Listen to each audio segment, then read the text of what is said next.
Vanity and pride में बेटा आप देख लीजिएगा, उसमें जितने भी सैटारिकल पॉइंट्स हैं वैनिटी एंड प्राइड के, वो आप देखेंगे। और स्पेशली वो जो मॉडर्न मैन डिलेमा है ना, कि वो उसके अंदर एक्सेप्टेंस नहीं है।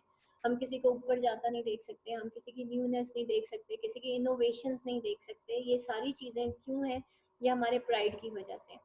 ठीक है, उसके बाद जो है write a detailed critical appreciation of Richard Wilbur poem Marginalia. ठीक है, आपने क्रिटिकल एप्रिसिएशन बतानी है रिचर्ड विल्बर पोएम मार्जिनेलिया की। ये तो आपको कल करवा दी थी। Richard Wilbur poem Marginalia is a philosophical rendition of everything in life business as peripheral. ठीक है, वो एक फिलोसॉफिकल रेंडिशन है हर उस चीज की जो कि डिसमिस हो गई है एज पेरिफेरल, जिसको जिंदगी के अंदर डिसमिस कर दिया गया है। हर उस चीज की फिलोसफिकल रेंडिशन है, यानी कि हमारी लाइफ के अंदर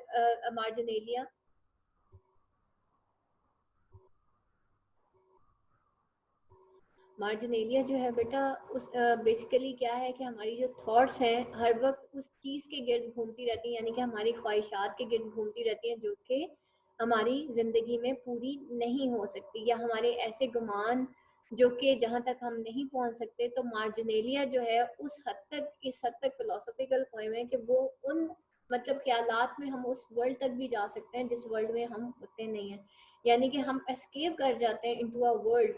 हो सकता है अब वो ब्यूटीफुल वर्ल्ड हो सकता है वो बहुत बुरी वर्ल्ड हो। जैसे जॉन कीट्स है ना, उसका हम एस्केपिस्ट कहते हैं। वो अपनी वो जिंदगी की जो सैडनेस है, या जिंदगी की जो जैसे कहना चाहिए उसमें उसकी जिंदगी के जो सैड इफेक्ट्स हैं उनसे भागने के लिए वो जो है कभी नाइटिंगेल की दुनिया में चला जाता है तो वो ऑटो नाइटिंगेल लिख देता है, कभी वो जो है किसी और दुनिया में चला जाता है। तो इस तरीके से जो हमारी इमेजिनरी वर्ल्ड है उसका कोई मार्जिन नहीं होता। इंसान की रियल लाइफ का तो मार्जिन है, लेकिन उसकी इमेजिनरी लाइफ का कोई मार्जिन नहीं है। तो इमेजिनेशन में हम कहीं पे भी जा सकते हैं। तो हर वो चीज़ जो कि डिसमिस हो जाती है लाइफ में, हो सकता है वो हमारी रिप्रेस्ड फीलिंग हो। हम जिंदगी में बहुत कुछ करना चाह रहे हो लेकिन हमें मार्जिनलाइज कर दिया गया हो कि हम उन चीज़ों को पा नहीं सकते। तो वो चीज़ें फिर हमारे ड्रीम, वो चीज़ें क्या बन जाती हैं, फिर वो हमारी ड्रीम्स बन जाती हैं और हम ड्रीम्स में फिर उस दुनिया में जाते हैं। उसके बाद है discuss the significance of natural imagery in Richard Wilbur poem. Natural imagery बतानी है आपने, सिग्निफिकेंस उसने जो नेचुरल इमेजरी भाई आप देख लें आपकी पॉइंट्स के अंदर क्या क्या है। स्टिल सिटीजन स्पैरो के अंदर नेचुरल इमेजरी क्या थी? वो जो स्पैरो थी वल्चर था। फिर वहां पे हमने जो है सारा वो तूफान और ये सारी चीज़ें, डेथ एंड डिस्ट्रक्शन देखी, ये सब नेचुरल इमेजरी है।